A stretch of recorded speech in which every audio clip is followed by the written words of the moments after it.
Assalamualaikum warahmatullahi wabarakatuh. Perkenalkan, saya Gilang Anggara. Saat ini saya akan mempresentasikan hasil penelitian mengenai sistem pencatat waktu tanggap pemadam kebakaran atau respon time pemadam kebakaran berbasis Internet of Things atau IoT. Penelitian ini menjawab satu pertanyaan yang cukup krusial.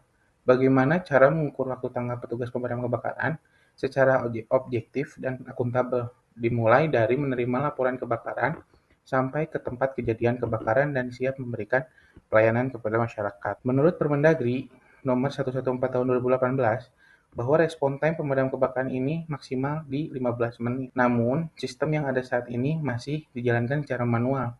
Bisa menggunakan radio HT, handy talkie, dan menggunakan stopwatch. Metode ini memiliki 3 kelemahan utama, yaitu tidak akurat, subjektif karena faktor manusia, bisa diubah-ubah oleh manusia itu sendiri, dan tidak memiliki jejak digital yang dapat diaudit untuk evaluasi kinerja pemadam kebakaran. Nah, lalu akibatnya evaluasi kinerja menjadi sulit dan tidak dapat dipertanggungjawabkan. Inilah masalah yang akan saya coba selesaikan. Solusi yang saya usulkan adalah sebuah sistem monitoring berbasis IoT. Sistem ini terdiri dari 2 perangkat, yaitu satu di pos komando untuk memicu start, dan satu lagi di unit kendaraan untuk melacak perjalanan dan memicu tibanya pemadam kebakaran. Lalu pemicu tiba ini didesain agar otomatis tanpa campur tangan manusia, tidak perlu diklik atau bagaimana. Sistem ini membaca sinyal dari aktivasi perpindahan mesin ke tenaga mesin ke tenaga pompa air kendaraan dan menandai bahwa momen itu menjadi momen operasi pemadaman dapat dimulai dan waktu memberhentikan yang tadi dipicu startnya. Semua data-data ini nanti akan dikirim ke backend Firebase Google Firebase untuk diolah, lalu memberikan notifikasi pesan WhatsApp kepada pemangku kepentingan sekaligus memperbaharui tampilan dashboard web yang telah membentuk polyline untuk evaluasi kinerja. Ini adalah prototipe alat pemicu. Yang sebelah kiri itu adalah alat pemicu yang terdiri dari ESP32 dan 2 buah push button untuk memulai dan mereset.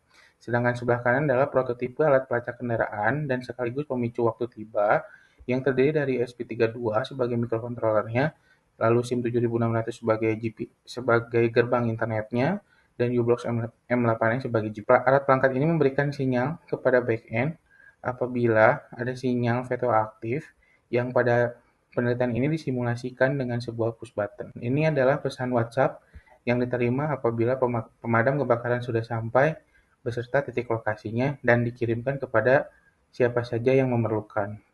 Lalu sebelah kanannya adalah tampilan dashboard atau front end-nya, yaitu yang menampilkan status saat ini mulai dari standby siaga atau sedang dalam perjalanan dapat dilihat di dashboard web ini. Ketika sudah dari standby siaga dipicu waktunya berubah menjadi dalam perjalanan, setelah dalam perjalanan menjadi standby siaga lagi akan membentuk sebuah polyline. Lalu saya melakukan pengujian sebanyak 5 kali untuk memvalidasi kinerja sistem ini. Pertama, kinerja latensi seperti yang dilihat pada uji coba ke-1, pembaruan dashboard 1,12 detik itu saat ketika kita men-start tombol di pos pemadam kebakaran. Pada saat sinyal ditipu, pembaruan di dashboard dan pengiriman notifikasi pun hanya memakan waktu rata-rata 1 hingga 2 detik, membuktikan kemampuan real-time dari sistem ini. Lalu yang kedua adalah fungsionalitas utama berjalan sempurna.